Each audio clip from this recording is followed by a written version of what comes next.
Some films leave an indelible mark on cinema history, often for their controversy as much as their content. Today, we're diving into one of the most talked about, debated, and polarizing movies of all time. I spit on your grave. In this video, we're going to explore its background, impact, and why it remains a focal point of discussion even 5 decades after its release. Released in 1978, I Spit on Your Grave, also known as Day of the Woman, was directed by Mia Zarchi. The film follows the harrowing story of Jennifer Hills, a young writer who rents a secluded cabin to work on her novel, only to endure a brutal attack by a group of men. After surviving this ordeal, Jennifer seeks revenge on her attackers, leading to a series of violent confrontations. The film's plot is very simple, but the execution is anything but. With a graphic depictions of violence and a relentless portrayal of vengeance, I Spit on Your Grave has been both condemned and defended for its raw portrayal of assault and retribution. Writer-director Mia said the inspiration for this movie came from an encounter that he had with a young woman who was supposedly attacked by 2 men in a New York City park in 1974. It wasn't until a movie cinematographer, Oï ½ invited Mia to spend a weekend at a summer house that he had rented. The surrounding areas would later become the location for the film. Mia said he chose to shoot in these locations as it provided a tranquil atmosphere for the protagonist Jennifer Hills. The film took 4 months to write, with Mia writing in longhand during his working day while his wife would type out the script in the evenings. Now with a completed script and locations to shoot at, Mia put up a casting call in Backstage magazine that sought 1 woman and 4 men in their 20s to star in this low-budget film. The casting call had over 4,000 women audition for the role of Jennifer Hills, with Camile Keaton being picked for the role. Mia found Camile to be an experienced actress and beautiful and very photogenic. Mia set up a series of different auditions to test Keaton's suitability for the role, to which Mia was convinced that Keaton was the perfect woman for the role of Jennifer Hills. During the making of the movie, the actors performed all their own stunts, as the production budget couldn't afford any stunt people for them. Even the infamous shot of the propellers cutting into the last antagonist was performed by the actors. To achieve this effect of the propellers going into him, the engine and the propeller were removed, and a garden hose was threaded from beneath the actor into an oxygen tank full of fake blood. Once Keaton would mind pulling the engine cord, one of the crew blew through the hose to give the effect of the blood appearing in the water and with the bubbling effect.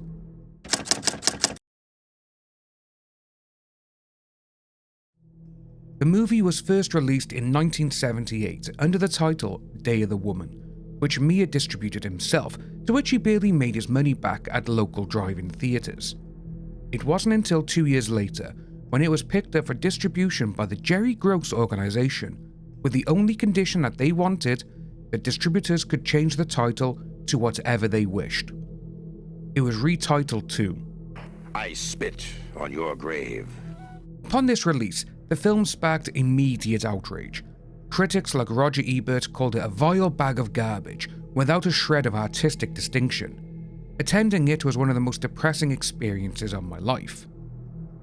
Others saw it as an exploitation of the worst kind. The film was banned in several countries and continues to be a lightning rod for debate around censorship and the ethics of filmmaking. Nearly every critical review hated the movie and called it one of the worst movies ever made. Then there was the controversy. Feminists protested the movie and people accused the movie of glorifying the attack on Jennifer. The MPAA at the time tried to prevent the film's producers from using the R rating, as the producer of the film added the attack scenes after being granted the rating, making it an X-rated movie. Ultimately, an agreement was reached where the film removed any references of explicit shots referring to specific body parts, and the MPAA restored the original R rating. Here in the UK, it was outright refused a cinema rating by the censors. However, at that time, home video did not require any video ratings, so it was released fully uncut. Then came the wave of the video nasties, where this movie was on the list and banned until it was granted a video DVD release, but only after having heavy cuts by over 7 minutes. The cuts were further reduced down to just shy of 3 minutes in 2011 for a new release. Still to this day, the full uncut version is banned in many countries and only available in heavily censored versions.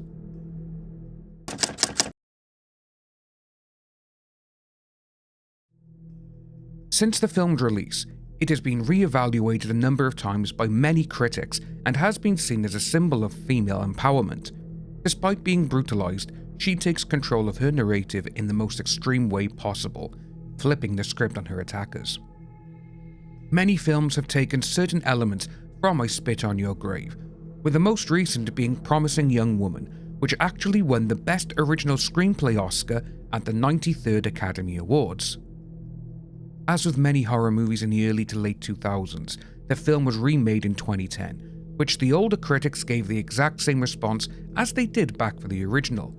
Roger Ebert said of the remake, "Despicable remake of the despicable 1978 film. A phony sense of moral equivalency. If I attack you, I have committed a crime. If you kill me, you have committed another one. The ideal outcome would be 2 people unharmed in the first place." However, the reviews from the younger critics, including a review in the New York Times, supported the movie, calling it female empowerment fantasy or just plain prudence. Grave is extremely efficient grindhouse. One thing that all the critics agreed on was that the movie was professionally shot and actually looked good. Apart from the remakes, the original had an unofficial sequel which actually starred Camile Keaton, which the story is very similar. But it wasn't until 2019 when an official sequel titled I Spit on Your Grave Deja Vu, again starring Camile Keaton, with the families of the 4 men she killed in the original hunting her and her daughter down.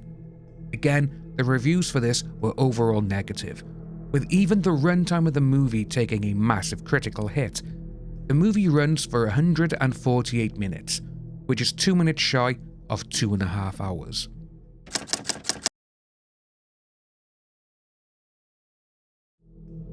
Even though I Spit on Your Grave has had the harshest of reviews, the movie is a staple of the horror revenge crowd.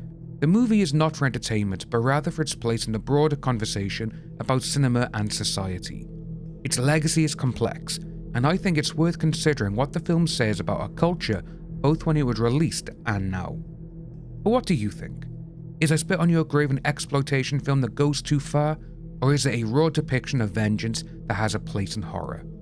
Let me know in the comments below, and as always, if you enjoyed this video, give it a thumbs up, and don't forget to subscribe for more deep dives into cinema's most controversial horror films.